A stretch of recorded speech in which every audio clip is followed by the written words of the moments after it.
they don't have people coming to their job saying these nasty things. So, yeah, we definitely have to protect the players better. Look, I've been following the digital breadcrumbs for months now, and what just happened at the WNBA All-Star weekend isn't just about ratings or player drama.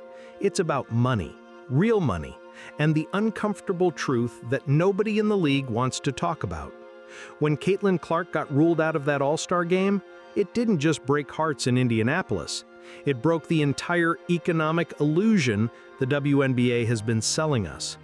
The temperature of the online conversation right now is scorching hot, and for good reason. We just witnessed the most expensive lesson in sports economics, and it cost the league 1.2 million viewers and millions in potential revenue. But here's what's really got my investigative instincts firing on all cylinders: the way everyone scrambled to cover up what those numbers actually mean. Because when you strip away all the spin, all the selective statistics, and all the political posturing, one thing becomes crystal clear. The WNBA's entire financial future hangs on one 23-year-old from Iowa, and that terrifies everyone with a stake in this league.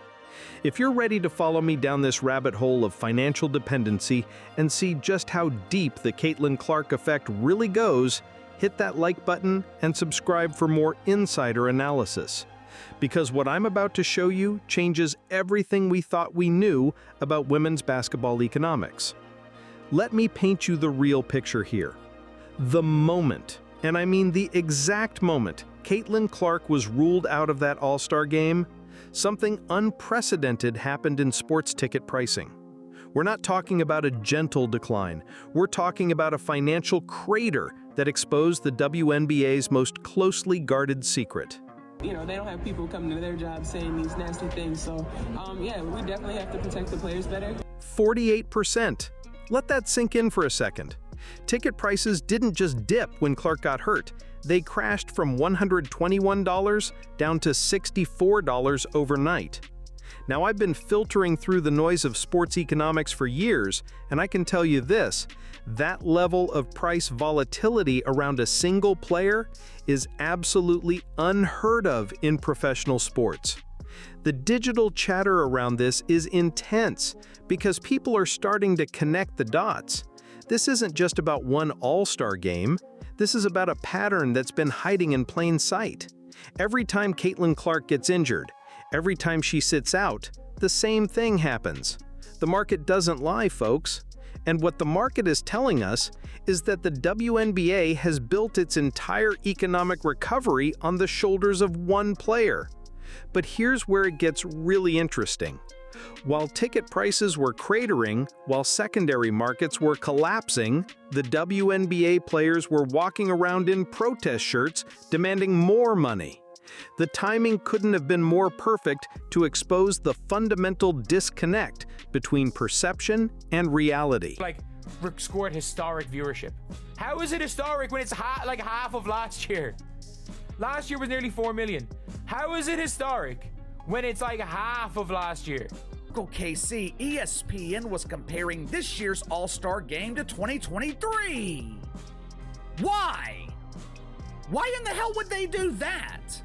I'll tell you why ESPN did this. This is another example of the mainstream media protecting the WNBA. This is another example of ESPN polishing the turd with this dump of a league. So let me get this straight. The players are demanding to be paid what they're owed while simultaneously losing half their audience and tanking their own market value? The cognitive dissonance is staggering. And the timing, right when Clark's absence was about to prove exactly who's driving the bus financially, couldn't have been more revealing. They don't have people coming to their job saying these nasty things. So, yeah, we definitely have to protect the players better. Now, I want to be completely transparent here. The financial information I'm sharing comes from verified ticket price tracking and viewership data. But the connections I'm making, that's where my investigative work comes in. Because official sources won't tell you this, but if you follow the digital breadcrumbs, a very different picture emerges about who's really powering this league's economics. The 2025 All-Star Game pulled in 2.2 million viewers. Sounds decent, right? ESPN certainly tried to spin it that way. But here's what they didn't want you to focus on. That's 1.2 million fewer people than watched when Clark played in 2024.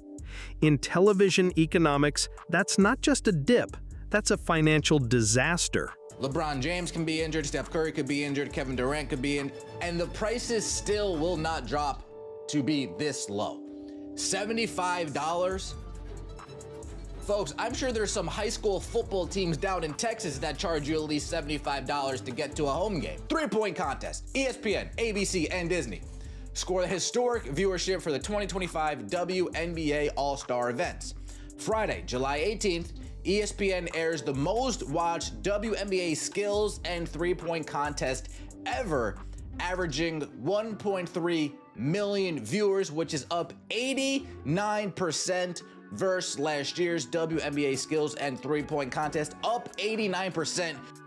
ESPN knew exactly what they were doing when they compared 2025 to 2023 instead of 2024. They were trying to bury the lead, but the numbers don't lie, and neither does the market response. When you lose 36% of your viewership overnight, you don't get to call it historic. You get to call it a wake-up call. But the story doesn't end there, because while ESPN was playing statistical shell games, the real financial implications were playing out in real time. Advertisers notice when viewership drops by over 1 million people. Sponsors notice when ticket prices crash by nearly 50%. And owners, they definitely notice when their most valuable asset proves she's irreplaceable. Official sources won't tell you this, but the online chatter from people inside the industry suggests something much deeper is happening here. The WNBA's new media rights deal, the one that's supposed to make everyone rich, was largely negotiated on the promise of sustained Caitlin Clark-level engagement. What happens to those projections when she's not on the court? Let's talk about what this means for the collective bargaining negotiations, because the timing here is absolutely crucial. The players are pushing for massive salary increases, better working conditions, and a bigger slice of revenue sharing, all completely reasonable asks.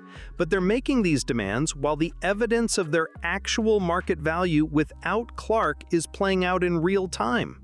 The temperature of the online conversation around this is fascinating because you can see the fracture lines forming. On one side, you have traditional WNBA fans defending the players' right to organize and demand fair compensation.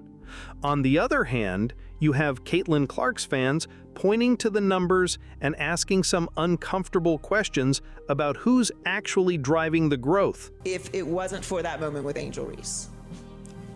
And I will die on this hill. I will die on this hill. I was with you until I will die on this hill.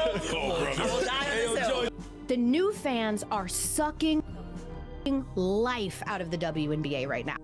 The irony is thick enough to cut with a knife. The league that's supposed to benefit from her popularity is actively alienating the fans who made that popularity possible. And those fans, they're the ones with the spending power that makes the salary increases even feasible. Now, I've been connecting the dots on this for months, and here's what the signals point to. This isn't sustainable. You can't build an entire economic model around one player and then simultaneously work to diminish that player's individual impact. The market won't allow it. The economic reality is brutal but simple. When Caitlin Clark plays, the WNBA looks like a legitimate professional sports league with real economic potential. When she doesn't, it looks like what it was before she arrived, a niche product struggling to find an audience. And the owners know this, even if they can't say it publicly. But here's where it gets really problematic for the league's narrative. They need Clark to be just another player for their equality messaging to work. They need her to be replaceable for their rising tide lifts all boats philosophy to make sense. But the economics tell a completely different story. The economics say she's not just another player, she's the player everything else revolves around. The WNBA players in their pregame warm-up came out in these t-shirts, "Pay us what you owe us." And then immediately pivoted to playing the worst All-Star game in the history of professional All-Star games. They took the court in t-shirts. "Pay us what you owe us. We're underpaid. This league has lost millions of dollars, but we're underpaid. Pay us what you owe us." And then they served up a doo-doo sandwich to sports fans. Colin Cowherd nailed it perfectly. Even without Clark playing, the All-Star game was still the second highest rated in league history. Why? Because her popularity has elevated the entire ecosystem. Her absence still generates more interest than the league's presence ever did before she arrived. That's not normal market behavior, that's transformational impact. The contradiction is stark. The WNBA benefits from Clark's popularity while simultaneously trying to minimize her individual importance. It's like claiming you don't need the sun while enjoying all the warmth and light it provides. So what's fact and what's speculation? Let's break it down. The ticket price crash is fact, verified by multiple sports business outlets. The viewership drop is fact, confirmed by Nielsen data. The timing of the protest shirts against the backdrop of financial dependency, that's where the narrative gets interesting. Okay, now let's get into rumor territory. Nothing is officially confirmed, but the online chatter is too loud to ignore. There are whispers that some owners are privately concerned about the CBA negotiations happening while the Clark dependency is so obvious. There's speculation that the media rights deal projections might need adjustment if this level of audience volatility continues. The really interesting part is how this impacts the power dynamics within the league. Traditionally, veteran players and superstars hold the leverage in negotiations. But when one rookie's absence crashes your entire market, who really has the power? I've been filtering through the financial signals, and they all point to the same uncomfortable truth. The WNBA's economic growth story is largely a Caitlin Clark story. Remove her from the equation, and you're back to fighting for scraps and hoping for charity from NBA owners. The protest shirts reading, "Pay us what you owe us," took on a whole different meaning when juxtaposed against a 48% ticket price crash. Because the question becomes, what does the market actually owe you when it demonstrates this level of dependency on one player? That brings us to the inevitable question: what happens next? Because this level of financial exposure around a single player creates massive risk for everyone involved. If Clark gets a serious injury, if she decides the league environment isn't worth it, if she simply burns out from carrying this much economic weight, what then? The players demanding higher salaries have a point about their value, but they're making that argument while the market is simultaneously showing them their actual leverage. It's a precarious position that requires much more strategic thinking than wearing protest shirts and throwing shade at the league's biggest draw. This is historic. Like they were like, the media's role in all this is particularly fascinating, because they're caught between reporting the obvious truth and maintaining relationships with league stakeholders. ESPN's statistical manipulation wasn't just about covering for poor ratings, it was about protecting a narrative that makes everyone in the ecosystem more comfortable. But the Streisand effect is real, and their attempts to minimize Clark's impact only made it more obvious. Now everyone's talking about the 36% viewership drop and the 48% ticket price crash. The very numbers they tried to bury became the story. Following the digital breadcrumbs, here's what I think is really happening. The WNBA found itself in an impossible position when Clark entered the league. Her popularity solved their visibility and revenue problems, but it also created a dependency that undermines their collective messaging about player equality and sustainable growth. The response has been to try to have it both ways, benefit from her impact while downplaying her importance. But markets don't care about messaging. Markets care about results. And the results are crystal clear. Caitlin Clark isn't just valuable to the WNBA's economics. She is the economics. The really uncomfortable truth that nobody wants to acknowledge is that this creates a sustainability problem. Building an entire league's financial model around one player worked for Michael Jordan and the NBA in the 1990s, but that was a mature league with established fan bases and diversified revenue streams. The WNBA doesn't have those safety nets.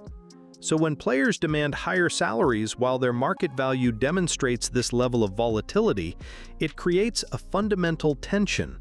Are they worth more because the league is growing, or is the league only growing because of factors beyond their control? The financial evidence suggests the latter, and that's a problem for everyone involved. Now, I want to be clear, I'm not arguing against players getting paid fairly. Professional athletes deserve compensation that reflects their contribution to the entertainment value they provide. But fair compensation requires honest assessment of market dynamics, and right now, those dynamics are heavily skewed toward one player. No surprise there. The 2025 WNBA All-Star Game was the most watched program of the night across all of TV. The night, not the day. With 2.2 million average viewers, up 158% from the 2023 WNBA All-Star Game. The question ESPN was desperately trying to avoid with their statistical gymnastics is the obvious one. How is losing 1.2 million viewers historic? How is a 36% ratings drop a success story?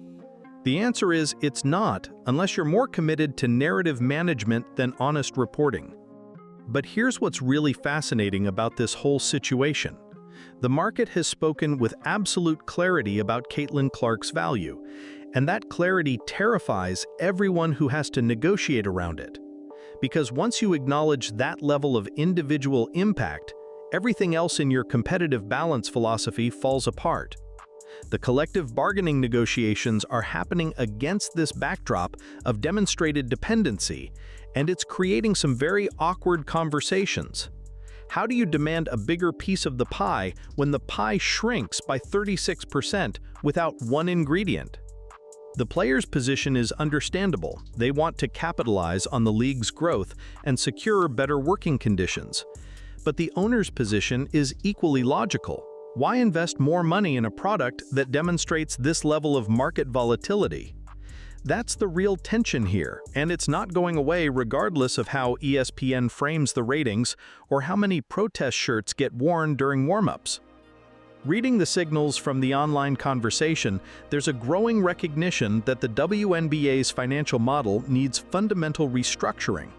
You can't build sustainable growth on the popularity of one player while simultaneously working to diminish that player's individual recognition. The economics don't work that way, and the market keeps proving it over and over again. So here's my take on where this leads. The WNBA has three choices: embrace the Caitlin Clark effect and build around it honestly, diversify their appeal enough to reduce the dependency, or continue this uncomfortable dance where they benefit from her impact while pretending it doesn't exist. Option 3 isn't sustainable. The market won't let it be. Every time Clark sits out, every ratings comparison, every ticket price analysis will continue to expose the same fundamental truth about who's really driving this bus. The players demanding higher salaries deserve an honest conversation about market realities. The fans investing time and money deserve transparent reporting about viewership and economics. And Caitlin Clark deserves recognition for the transformational impact she's had on women's basketball economics. But most importantly, the league deserves a sustainable business model that doesn't crater every time one player gets hurt. Right now, they don't have that. And until they acknowledge the problem honestly, they can't begin to solve it. The financial evidence is overwhelming, the market signals are clear, and the dependency is obvious to anyone willing to look at the numbers honestly. Caitlin Clark's absence didn't just expose poor ratings or ticket pricing problems, it exposed the WNBA's biggest lie about money, that this growth is sustainable, diversified, and not dependent on one transcendent talent. The truth is more complicated and more fragile than anyone wants to admit, but ignoring it won't make it go away. The market will keep reminding everyone of these realities every single time Clark isn't on the court. That's not an indictment of the other players or the league's potential. It's just an honest assessment of where things stand right now. And honest assessment is the only foundation you can build sustainable growth on. So what do you think? Are we witnessing the growing pains of a league learning to manage unprecedented popularity? Or are we seeing the early warning signs of an unsustainable economic model? Drop your thoughts in the comments below, because this conversation is far from over. If this analysis helped you understand what's really happening behind the scenes, smash that like button and subscribe for more investigative breakdowns. Because the WNBA's financial future is being written in real time, and the next chapter is going to be fascinating to watch unfold. Thanks for following the investigation with me. Until next time, keep connecting the dots.